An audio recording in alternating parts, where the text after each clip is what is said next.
40여 세나 된 평생 안전뱅이였던 자가 사도 베드로와 사도 요한으로 말미암아 일어서 걷게 되었습니다. 그로 말미암아 주변 사람들이 하나님을 바라볼 수 있게 됐고, 예수 그리스도께서 이 땅에 오셨다 가셨음이 증거됐고, 상해드린 공회 앞에서 담대하게 베드로와 요한이 예수 그리스도께서 하나님의 아들이심을 담대히 전하게 됐습니다. 오늘 전하고자 하는 말씀의 핵심 주제 구절은 21절과 22절인데요. 관리들이 백성들 때문에 그들을 어떻게 처벌할지 방법을 찾지 못하고 다시 위협하여 놓아주었으니, 그러니까 위협을 해도 베드로나 요한이 너희가 생각해보라, 우리가 하나님의 말을 듣는 게 옳으냐 사람의 말을 듣는 게 옳으냐, 이렇게 목을 내놓고 담대하게 얘기하는 것을 듣고 어떻게 할 수가 없었어요. 백성들이 벌써 그 일어난 기적을 보고 다 베드로와 요한에 호응하고 있었기 때문에, 이 관리들은 또 백성들의 눈치를 보는 사람들이기 때문에 어떻게 할 수가 없었어요. 그냥 위협만 하고 놓아주게 됐어요. 위협하여 놓아줬으니 이는 모든 사람이 그 된 일을 보고 하나님께 영광을 돌립니다. 결국 그 하나님의 살아계심이 증명되었고, 예수께서 그분의 아들이셨음이 증명되었고, 예수께서 즉 이 제자들과 함께하고 있음이 증명됐어요. 이 표적으로 병 나은 사람은 40여 대나 되었더라. 이 부분에서 좀 여러 가지 생각을 많이 하게 돼요. 태어나면서부터 걷지 못하고 40여 년을 진짜 아무 희망도 없이 소망도 없이 성전 앞에서 구걸하면서 지냈던 사람, 이러한 사람에게 현실적인 구원이 이루어졌어요. 오늘 전하고자 하는 말씀 첫 번째는 복음의 도구로 사용된 안전뱅이라는 측면이에요. 정말 40년 동안 이러지도 저러지도 못하고 어떤 구원의 소망도 없이 구걸하면서 하루하루 연명하던 사람이었는데, 이 사람으로 말미암아 많은 사람들이 하나님께 영광을 돌리게 됐어요. 그런데 이제 이 안전뱅이가 구원을 받게 됐는데, 전적인 하나님의 은혜죠. 하나님의 은혜긴 한데, 한 가지 우리가 놓치지 말아야 될 부분은 이 안진뱅이가 고침받을 수 있는 믿음이 있었다는 거예요. 믿음이 없으면 고침을 못 받아요.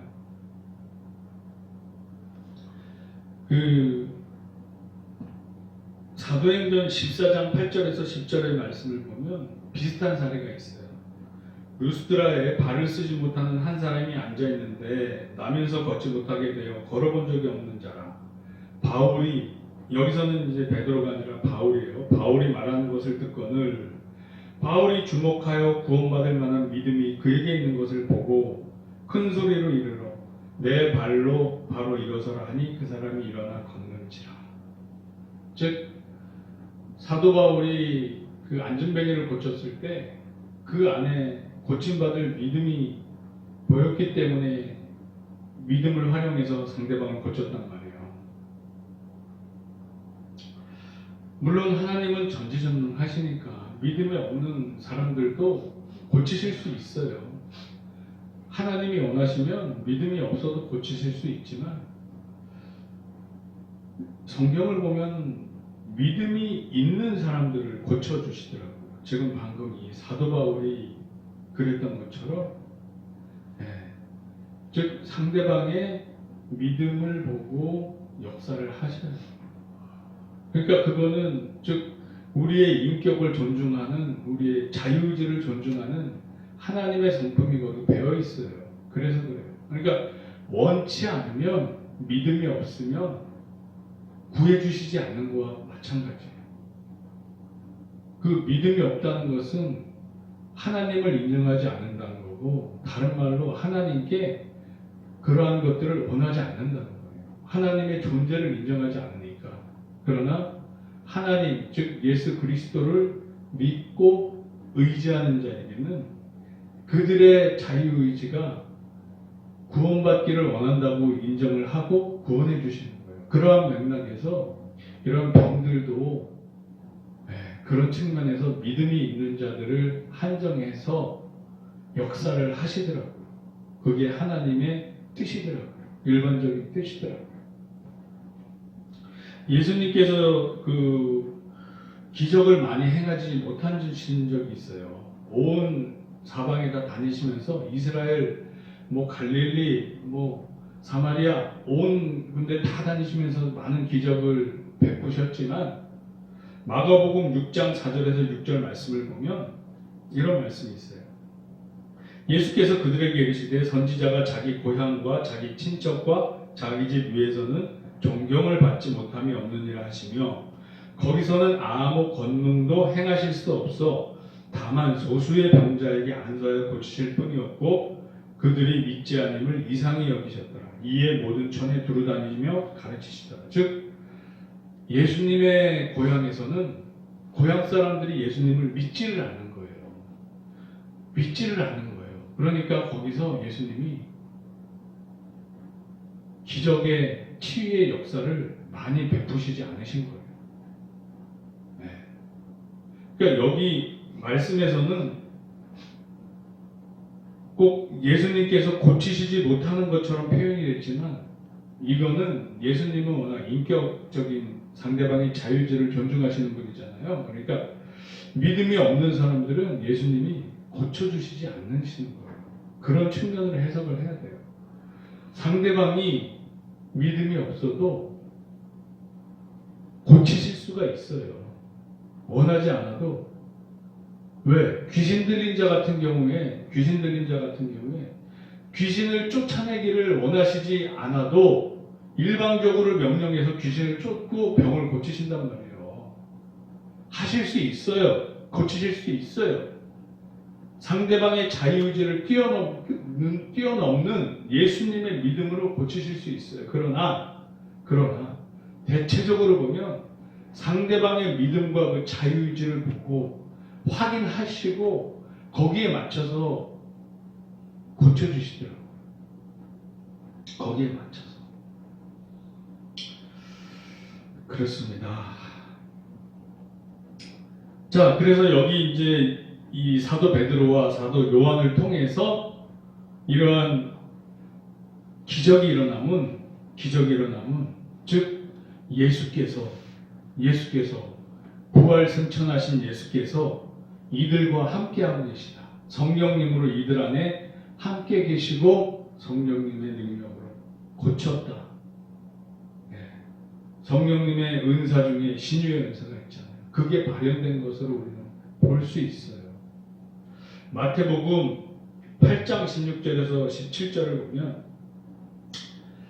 저물매 사람들이 귀신 들린 자를 많이 데리고 예수께 오거늘 예수께서 말씀으로 귀신들을 쫓아내시고 병든 자들을 다 고치시니 이는 선지자 이사야를 통하여 하신 말씀에 우리의 연약한 것을 친히 담당하시고 병을 짊어지셨도다함을 이루려 하시며.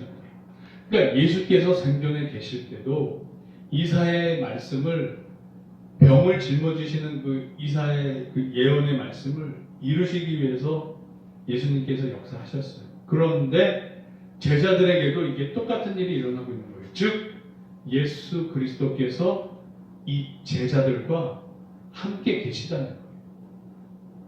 예수님이 계신 곳에서는 이러한 치유의 역사, 예수께서 병을 짊어지는 일이 일어날 수 있단 말이에요.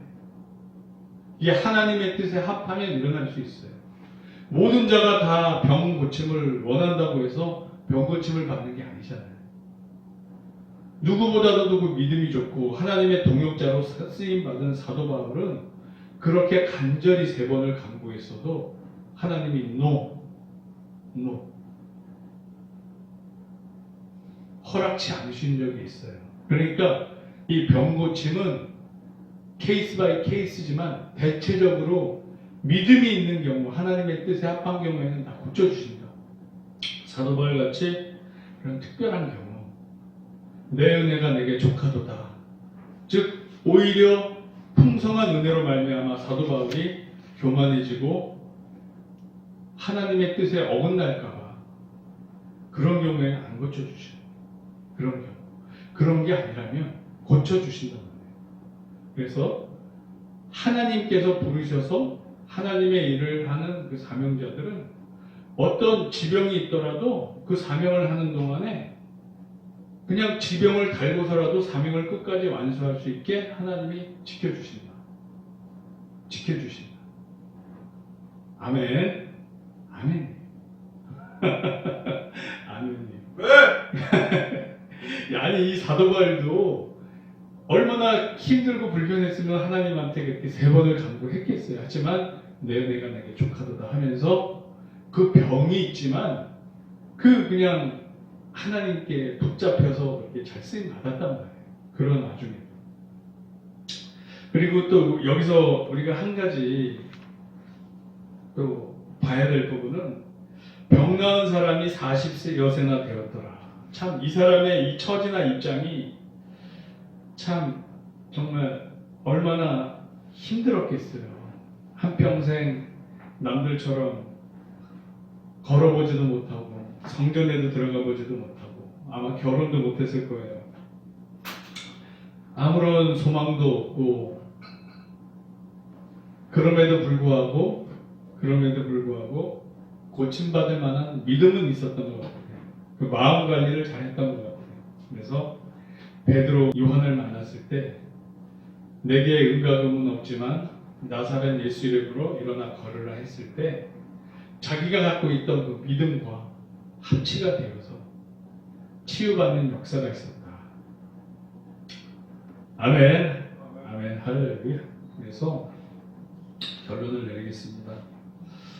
예수님께서는 우리를 고아와 같이 버려두지 않으셔요. 즉 사도 바울과 또 사도 베드로, 사도 요한이 이러한 치유의 역사를 나타냈다는 것은 그들과 예수님이 함께 계신다는 거예요.